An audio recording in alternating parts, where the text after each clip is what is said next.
ईमानदारी का सबसे बड़ा इनाम। एक छोटे से गांव में राघव नाम का एक युवक रहता था। उसके पिता किसान थे, लेकिन कई वर्षों के सूखे ने परिवार की आर्थिक स्थिति बिगाड़ दी थी। पिता के निधन के बाद घर की सारी जिम्मेदारी राघव के कंधों पर आ गई। उसकी बूढ़ी माँ अक्सर बीमार रहती थी और छोटी बहन की पढ़ाई भी चल रही थी। गरीबी इतनी थी कि कई बार रात का खाना भी नसीब नहीं होता था।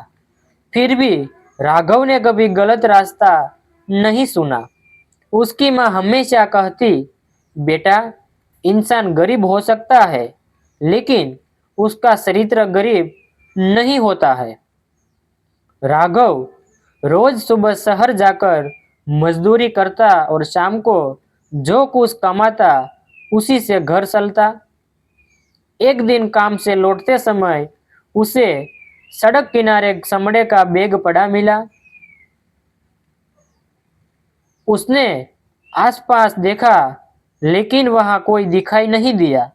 उसने बैग खोला तो उसकी आंखें फटी रह गई। बैग में लाखों रुपए नकद थे, कुछ जरूरी दस्तावेज और एक पहचान पत्र भी रखा था। एक पल के लिए उसके मन में विचार आया कि यदि यह पैसा वह रख ले तो उसकी सारी परेशानियां खत्म हो जाएगी। माँ का इलाज, बहन की पढ़ाई और घर की मरम्मत, सब कुछ हो जाएगा। लेकिन अगले ही पल उसे माँ की बात याद आई। उसने बैग बंद किया और पहचान पत्र लिखे पते की ओर चल पड़ा। वह पता शहर के सबसे बड़े उद्योगपति देवेंद्र मल्होत्रा का था। जब राघव उनके बंगले पहुंचा तो वहां अफरा तफरी मची हुई थी। देवेंद्र जी का वही बैग कहीं खो गया था, जिसमें फैक्ट्री के कर्मचारियों का वेतन रखा था। सभी लोग परेशान थे। राघव ने बैग आगे बढ़ाते हुए कहा, शायद आप इसी की तलाश कर रहे हो। देवेंद्र जी ने बैग खोलकर देखा। सारे रुपये और दस्तावेज सुरक्षित थे। उनकी आंखों में खुशी के आंसू आ गए। उन्होंने तुरंत राघव को गले लगा लिया। उन्होंने कहा, बेटा, आज के समय में इतनी ईमानदारी बहुत कम देखने को मिलती है। मैं तुम्हें 5 लाख रुपये इनाम दूंगा। राघव ने मुस्कुराकर कहा, मुझे इनाम की जरूरत नहीं है, मैंने सिर्फ अपना फर्ज निभाया है। देवेंद्र जी की उसकी बात सुनकर और भी प्रभावित हुए। उन्होंने जबरदस्ती पैसे देने की कोशिश की, लेकिन राघव ने साफ मना कर दिया।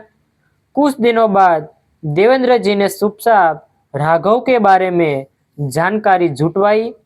उन्हें पता चला कि वह बेहद गरीब है, फिर भी कभी किसी से झूठ नहीं बोलता और न ही बेईमानी करता है। एक सप्ताह बाद देवेंद्र जी खुद उसके घर पहुंचे। उन्होंने देखा कि टूटी हुई झोपड़ी में राघव की माँ दवा के बिना पड़ी है और बहन पुराने कपड़ों में पढ़ाई कर रही है। यह देखकर उनका दिल भर आया। उन्होंने राघव से कहा, तुमने इनाम नहीं लिया, लेकिन मैं तुम्हारी ईमानदारी को यूं ही नहीं जाने दूंगा। अगर तुम तैयार हो तो मेरी कंपनी में सुपरवाइजर की नौकरी कर लो। मेहनत और ईमानदारी तुम्हारी पहचान होगी। राघव ने नौकरी स्वीकार कर ली। धीरे धीरे उसकी मेहनत रंग लाने लगी। वह हर काम पूरी लगन और सच्चाई से करता। जहां दूसरे कर्मचारी काम टालते थे, वही राघव हमेशा समय पर और पूरी जिम्मेदारी से काम करता। एक दिन कंपनी के एक वरिष्ठ अधिकारी ने लाखों रुपए का हिसाब गड़बड़ कर दिया और दोष राघव पर डालने की कोशिश की। जांच शुरू हुई। कई लोगों ने सोचा कि गरीब लड़का है, आसानी से फंस जाएगा, लेकिन राघव के पास हर काम का सही रिकॉर्ड था। उसकी ईमानदारी और सावधानी ने सच सामने ला दिया। असली दोषी पकड़ा गया और कंपनी को बड़ा नुकसान होने से बच गया। देवेंद्र जी ने पूरी कंपनी के सामने कहा, आज अगर हमारी कंपनी सुरक्षित है तो सिर्फ राघव की सच्चाई की वजह से है। उस दिन राघव को मैनेजर बना दिया गया। समय बीतता गया। उसकी माँ का अच्छा इलाज हुआ। बहन ने पढ़ाई पूरी करके डॉक्टर बनने का सपना पूरा किया। एक दिन गांव के कुछ लोग उससे मिलने के लिए आए। उनमें वही लोग भी थे जो पहले उसकी गरीबी का मजाक उड़ाते थे। उन्होंने कहा, राघव, तुम्हारी किस्मत बहुत अच्छी निकली। राघव मुस्कुराया और बोला, यह किस्मत नहीं, ईमानदारी और मेहनत का फल है। अगर उस दिन में वह बैग रख लेता तो शायद कुछ समय के लिए अमीर बन जाता, लेकिन पूरी जिंदगी अपनी नज़रों में छोटा हो जाता। उसकी बात सुनकर सभी लोग चुप हो गए। कुछ वर्षों बाद देवेंद्र जी ने अपनी कंपनी का बड़ा हिस्सा राघव को सौंप दिया। उन्होंने कहा, जिस इंसान ने गरीबी में भी ईमानदारी नहीं छोड़ी, वही इस कंपनी की का असली हकदार है। अब राघव सिर्फ एक कर्मचारी नहीं, बल्कि कंपनी का साझेदार बन चुका था। उसने सबसे पहले अपने गांव में एक स्कूल बनवाया, जहां गरीब बच्चों को मुफ्त में शिक्षा मिलने लगी। फिर एक छोटा अस्पताल भी बनवाया, ताकि किसी गरीब को इलाज के लिए दूर दूर न भटकना पड़े।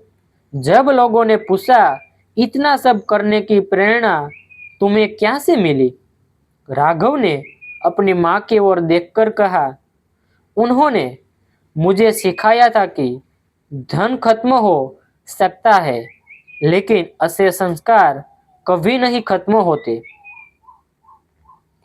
कुछ समय बाद उसकी माँ का देहांत हो गया। अंतिम समय में उन्होंने राघव का हाथ पकड़कर कहा, मुझे तुम पर गर्व है। तुमने साबित कर दिया कि सच्चाई कभी हारती नहीं।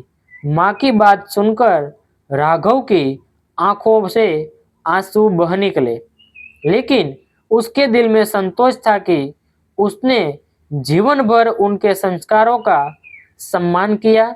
वर्षों बाद जब राघव का नाम पूरे प्रदेश में एक सफल उद्योगपति और समाज सेवी के रूप में जाना जाने लगा, तब भी उसकी सादगी नहीं बदली। वह आज भी अपने पुराने गांव जाता, लोगों से मिलता और बच्चों को यही सीख देता, जीवन में सफलता पाने के लिए शॉर्टकट मत ढूंढो। मेहनत, ईमानदारी और अच्छे संस्कार धीरे धीरे फल देते हैं, लेकिन उनका फल सबसे मीठा होता है। उसकी कहानी सुनकर कई युवाओं ने बेईमानी का रास्ता छोड़ दिया और मेहनत से आगे बढ़ने का संकल्प लिया। शिक्षा, ईमानदारी और मेहनत से मिली सफलता देर से जरूर मिलती है, लेकिन वह स्थायी होती है। सच्चा चरित्र ही इंसान की सबसे बड़ी दौलत है।